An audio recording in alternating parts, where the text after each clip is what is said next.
नमस्कार। आज हम तर्क संग्रह में अनुमान के भेद के बारे में अध्ययन करेंगे। अनुमानम द्विविधम स्वार्थः प्रार्थः च। अनुमान दो प्रकार का होता है, एक स्वार्थानुमान और दूसरा प्रार्थानुमान। तत्र स्वार्थम स्वानुमिति हेतु। स्वार्थानुमान स्वानुमिति हेतु अर्थात खुद के लिए अनुमिति ज्ञान कराने वाला अनुमान स्वार्थानुमान है।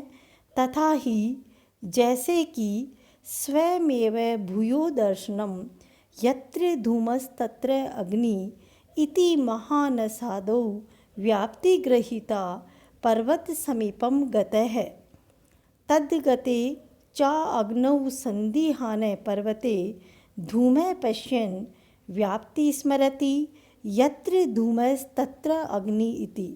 जैसे कोई व्यक्ति स्वयं भूयो दर्शनेन स्वयं ही रसोई घर आदि में बार बार देखने से साहचर्य नियम को ग्रहण करता है कि यत्र धूमस तत्र अग्नि इति महानासदो।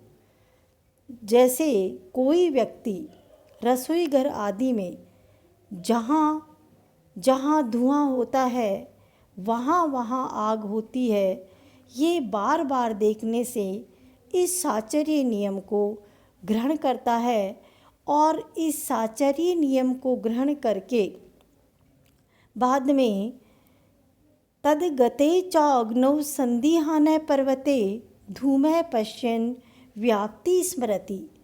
इस प्रकार के साहचर्य नियम को ग्रहण करके किसी पहाड़ पर धुएं को देखते हुए इस व्याप्ति को याद करता है कि जहाँ जहाँ धुआं होता है वहाँ वहाँ अग्नि होती है। व्याप्ति स्मरति यत्र धूमस तत्र अग्नि इति। तदनन्तरं वहीन व्यापे धूमवान्यम पर्वत इति ज्ञानम उत्पद्यते। इस प्रकार इसके बाद वह पक्षधरता को पाता है कि ये पहाड़ भी आग के हेतु धुएं से युक्त है। इति ज्ञानम अनुमति उत्पद्यते तद एतत् स्वार्था अनुमान। इसके बाद में ये पहाड़ भी आग के हेतु धुएं से युक्त है, इस बात का ज्ञान लिंग परामर्श या हेतु का परामर्श कहलाता है। और इस लिंग परामर्श के बाद पर्वत आग वाला है, यह अनुमिति ज्ञान हो जाता है। अतः यह स्वार्था अनुमान है, अर्थात अपने अनुमिति ज्ञान का हेतु होता है, वो ही स्वार्थानुमान होता है।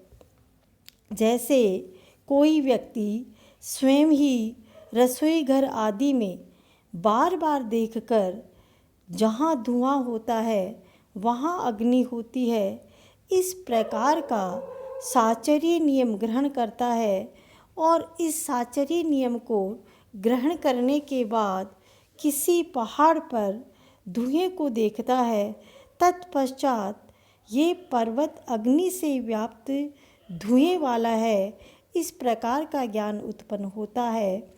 और यही ज्ञान लिंग परामर्श कहलाता है। और इस लिंग परामर्श से उत्पन्न होने वाला कि ये पर्वत आग वाला है, ये ज्ञान स्वार्थानुमान है। और दूसरा अनुमान का जो भेद है प्रार्थानुमान, यतु स्वयमेव धूमादग्नि अनुमाये पर प्रतिपत्त्यर्थ पंचावयम वाक्यम प्रयुक्ते।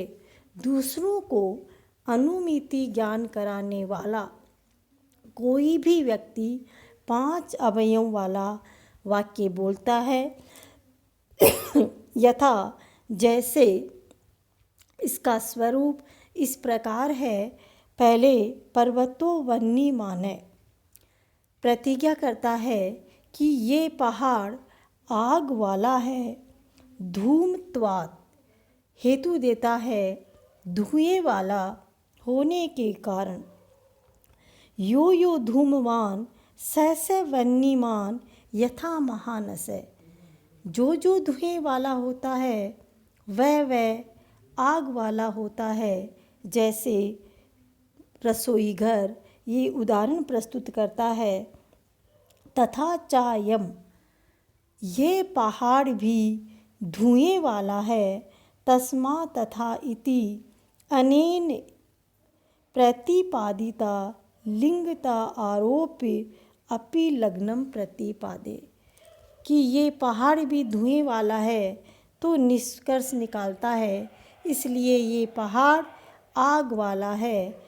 इस प्रकार स्वार्थानुमान और प्रार्थानुमान इन दोनों को बताने वाला सबसे महत्वपूर्ण सहायक लिंग परामर्श और हेतु का परामर्श कहलाता है। जो व्यक्ति धुएं से अग्नि का स्वयं अनुमान करके दूसरों को इसका ज्ञान कराने के लिए जो 5 प्रकार का ये वाक्य बोलता है और इस पंचावयव वाक्य से दूसरा व्यक्ति भी अग्नि का ज्ञान प्राप्त कर लेता है, इसलिए ये प्रार्थानुमान है। धन्यवाद।